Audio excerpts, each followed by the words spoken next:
wanting to find out more, I booked a day at the archives in Bradford to read the Watch Committee minutes. That was a bit of an ambitious task because the books were huge and detailed, so of course I only read a fraction. But what a wealth of information they'd recorded. The whole setup of the force, the equipping, the recruitment from top down, the rules and regulations, and then the individuals, their misdemeanours, the punishments, the trials and tribulations. Here was a fascinating contemporary social history full of characters with interesting lives. Here was a potential non-fiction book, and I thought it was a great idea. Well, it was early 2016 by now, and I'd been progressing quite slowly through the Writers' Bureau course. Other events had got in the way, as they do, and I'd been issued the 10th assignment, pitch a non-fiction book, but I hadn't actually completed assignment 8 or 9 yet, as they really didn't interest me. I'd also been researching potential publishers and noted that Pen and Sword in Barnsley might be a good first option, that they had extensive submission guidelines and were always looking for new authors who had a passion for their topic. Me, for example. So, abandoning assignments 8 and 9, I went straight for the Pen and Sword pitch without any tutor input. It was very detailed, although since I hadn't written much, it didn't really include any chapters as such. But I did have some suggested extracts from my research to back up my outlined sections. Well, within 10 days, the commissioning editor was back. Yeah, they liked the idea for Victorian policing in Bradford, but could I make it Victorian policing in general, as it would have a wider audience? Well, could I? What a dilemma. I mean, I'd got some good research, but where would I get additional information from? Should I turn down the offer to be published? Well, not really, no. Who wants to turn down an offer to be published? So I thought long and hard, and I looked into it a bit more and see how I could uncover some new material that would fit in with the book, and decided, well, yeah, it is actually possible. So I let Pen and Sword know. Anyway, heard nothing for weeks, so I decided they'd abandoned the idea after all. It was while I was on holiday in Northumberland in September 2016, I received an unexpected email.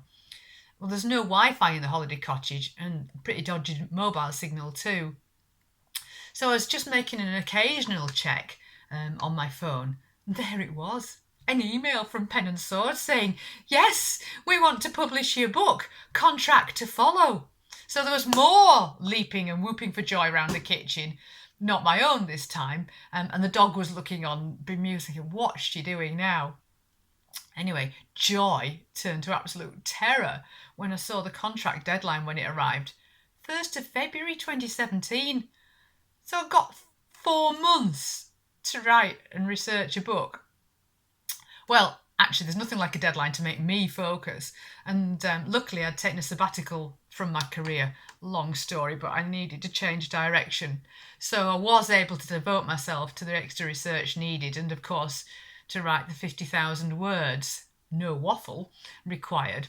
And I did it. What a process it was. It wasn't easy, of course, deciding what to include, what to discard, how to structure the book once I got all the information, how to structure the chapters within it. And thank goodness for cut and paste, I say. Imagine if you had to write a book longhand or even on a typewriter. I don't think I could do that.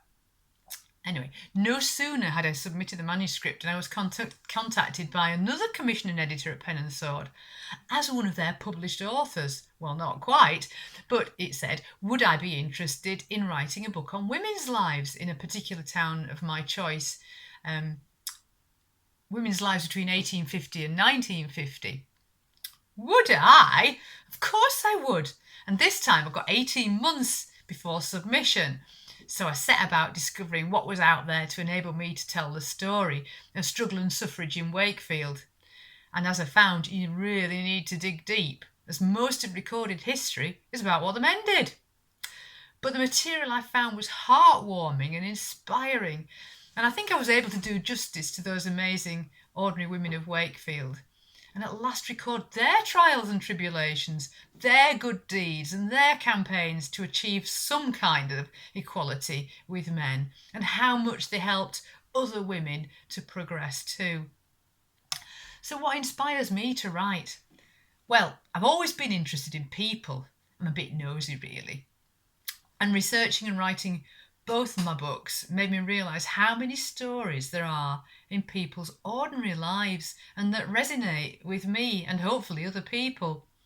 I was inspired by finding out about their circumstances, both their personal circumstances and national things that affected them, like wars, and what might have motivated them, thinking about what might have motivated them to carry out their deeds, whether they were good or bad deeds. And sometimes I was moved to tears by the extraordinary work that they did.